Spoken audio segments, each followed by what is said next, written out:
జగదీష్ అన్న చివరిలో మాట్లాడిన 2 మంచి మాటలు చెప్పిండు. అక్క మీరు కోటరీని పక్కకు పెట్టండి అన్నారు. అన్న నేను ఒకటే పని చేస్తున్నా, ఎక్కడ పోయినా నా ఫోన్ నెంబర్ ఇచ్చేస్తాను అందరికి. నేను ఏమవుతుంది, వాట్సాప్లో ప్రతి ఒక్కరు మెసేజ్ పెడతారు. ఇక్కడ మా పార్టీలో ఉన్నటువంటి అందరి కార్యకర్తలకు చిన్న పెద్ద పోస్ట్ పొజిషన్ ఉండదు, అందరి దగ్గర నా ఫోన్ నెంబర్ ఉంటుంది. ఎవరికి ఏ ఇబ్బంది వచ్చినా నాకు మెసేజ్ పెడతారు. ఒకంటే నాకు కొంచెం ఇబ్బంది అవుతుంది, రాత్రి చూసే వరకు మినిమం 1000-1200 మెసేజ్లు ఉంటాయి, అది వేరు. అయినప్పటికీ ఒకరోజు కాకపోతే నెక్స్ట్ డే కన్నా నేను చూడగలుగుతా, గంట ఆలస్యంగా అయినా చూస్తా. కాబట్టి ఆ పారదర్శకత అన్నది ఇప్పుడు కాదన్నా జాగృతిలో ఉన్నప్పటి నుంచి మెయింటైన్ చేస్తున్నాం.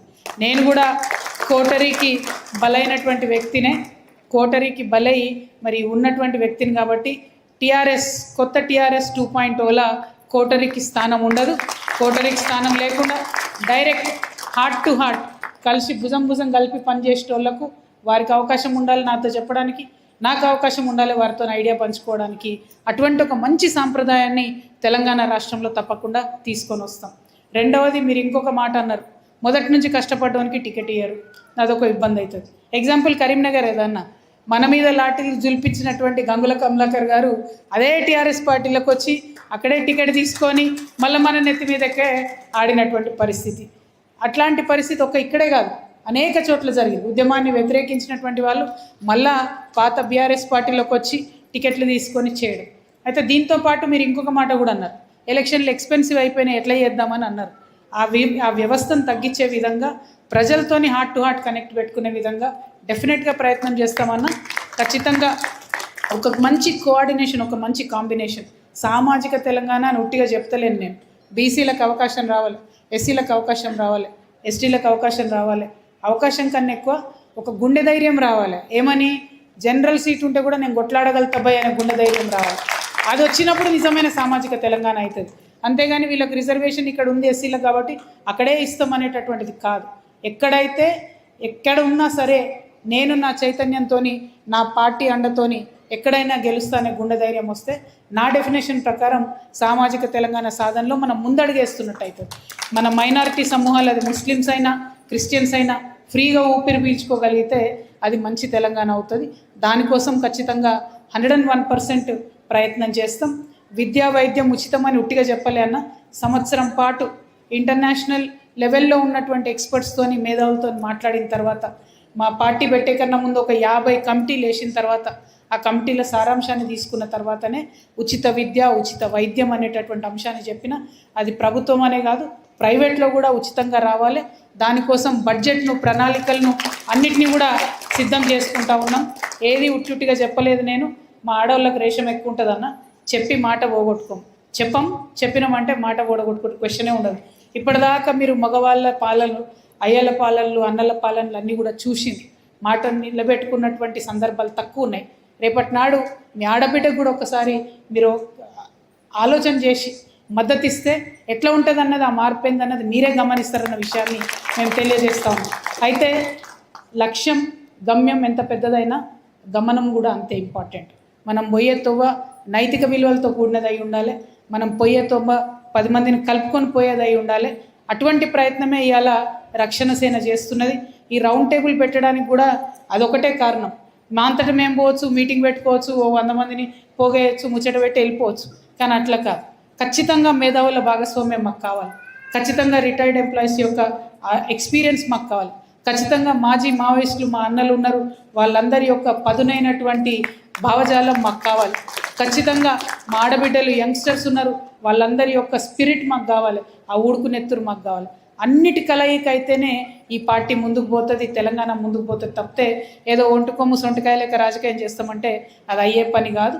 ప్రజల భాగస్వామ్యంతోనే ముందుకెళ్తాం. విద్యార్థులైనా, మేధావులైనా ఇక్కడ చూస్తున్నారు మీరు, మొత్తం బొకే లెక్క ఉంది ఆడికెళ్ళేడు దాకా. అన్ని వర్గాల వారు, అందరూ కొంచెం ఇంకా కొంత మా మహిళల సంఖ్య పెంచుకుంటాం. అది పెంచుకునే అవసరం ఉన్నది. వాళ్ళని కూడా లీడర్స్ తయారు చేస్తున్నాం. మీకు కాంపిటీషన్ ఖచ్చితంగా ఇస్తాం. నాకు ఏమాత్రం అవకాశం ఉన్నా 50% మందిని తయారు చేసే ప్రణాళికలు ఉన్నా, బట్ 33%కి తగ్గకుండా మాత్రం ఖచ్చితంగా ఫ్యూచర్లో తప్పకుండా సీట్లు ఇస్తామని ఈ విధంగా తెలియజేస్తూ ఉన్నాను. అయితే ఇక్కడ కల్చర్ కోసం పనిచేసినటువంటి వ్యక్తిని నేను మొదటి నుంచి కూడా. తెలంగాణ సంస్కృతిని కాపాడుకోవాలని పనిచేసినటువంటి వ్యక్తిని. భారతీయ జనతా పార్టీ యొక్క ఆధిపత్యం తెలంగాణలో పెరిగితే ఏమవుతుందంటే మన మైసమ్మ పోతుంది, మన పెద్దమ్మ పోతుంది, మన మడలయ్య పోతాడు, ఎవ్వరూ మిగిలరు. లాస్ట్కి మిగిలేది ఒకరో రెండో దేవుళ్ళు ఉంటాయి. ఆ ఒకరో రెండో అనేటటువంటి మూసలో ఉండకుండా ఏ కులానికి ఆ కులం, ఏ వర్గానికి ఆ వర్గం, ఎవరికి వారు వారి ఇష్టదైవాన్ని పూజించుకునేటటువంటి అందమైన సంస్కృతి మన తెలంగాణ సంస్కృతి. అది కాపాడుకోవాలంటే, అది రక్షించాలంటే భారతీయ జనతా పార్టీ లాంటి సాంప్రదాయ శక్తులు తెలంగాణ పొలిమేరలకు కూడా రాకుండా చూసుకోవాల్సిన బాధ్యత మనందరికీ ఉన్నది. వారు మారువేషంలో వస్తున్నారు, ముసుగు వేషంలో వస్తున్నారు, మేకప్ తోలు కప్పుకొని పులుల్లాగా పవన్ కళ్యాణ్ రూపంలో వస్తున్నారని చెప్పి నేను బలంగా నమ్ముతున్నా. మొదలొచ్చి లొల్లి వేస్తారు, గోల వేస్తారు, తర్వాత వాళ్ళు ఎంట్రీ ఇస్తారు. కాబట్టి అటువంటి అవకాశాన్ని ఇవ్వకుండా చైతన్యాన్ని ప్రదర్శిద్దామని మీ అందరినీ కూడా నేను విజ్ఞప్తి చేస్తూ, ఈ సమావేశంలో కొన్ని తీర్మానాలను మీరు మాట్లాడిన మాటల్లోంచే నేను రాయడం జరిగింది. అది నేను మీ ముందు ప్రపోజ్ చేస్తాను. మీరు యాక్సెప్ట్ చేస్తే దయచేసి చప్పట్లు కొట్టాలని కోరుతా ఉన్నాను. ఒకటి, తెలంగాణ 1200 మంది తెలంగాణ అమరవీరుల కుటుంబాలను ప్రభుత్వం తక్షణమే ఆదుకోవాలి. 2, తెలంగాణ ఉద్యమకారుల హక్కుల సాధన కోసం ఈ రౌండ్ టేబుల్ సమావేశంలో పాల్గొన్న వాళ్ళందరం కూడా ప్రభుత్వంతో పోరాడతాం, సాధించుకుంటాం. 3, తెలంగాణను అవమానించిన పవన్ కళ్యాణ్ తక్షణమే తెలంగాణ ప్రజలకు క్షమాపణ చెప్పాలి. 4, తెలంగాణ ద్రోహులకు వత్తాసు పలికే వాళ్ళు ఈ ప్రాంతం వారైనా వారిని ద్రోహులుగానే మేము భావిస్తాం. కరీంనగర్కి సంబంధించి 2 తీర్మానాలు పెట్టినామన్నా ఇక్కడ సమావేశం జరుగుతూ ఉంది. కాబట్టి మొదటిది, తెలంగాణ ఉద్యమకారులకు జాలిగుట్టలో ఏదైతే 250 గజాల చొప్పున మనం భూపోరాటం చేసినామో అది 250 గజాల చొప్పున పట్టాలు పంపిణీ చేయాలని ఒక డిమాండ్ చేస్తూ ఉన్నాం. చివరిది, అత్యంత ముఖ్యమైనది, కరీంనగర్ పట్టణంలో ఖచ్చితంగా తెలంగాణ తల్లి, ఉద్యమ తెలంగాణ తల్లిని మళ్ళీ ప్రతిష్ఠించాలని ఇంకొక డిమాండ్ చేస్తూ ఉన్నాం. ఇవి తీర్మానాలుగా ఇవాళ చెప్తా ఉన్నామన్నా. ఇంకేమన్నా మిస్ అయి ఉంటే కూడా దయచేసి గుంజపాడు గన్నతో చెప్పి మనం వాటిని యాడ్ చేసుకోవచ్చు.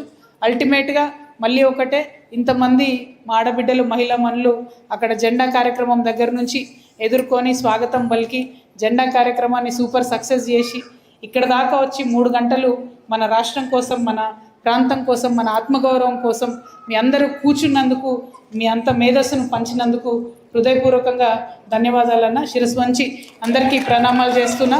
జై తెలంగాణ, జై తెలంగాణ. ఇప్పుడు టీఆర్ఎస్ పార్టీలో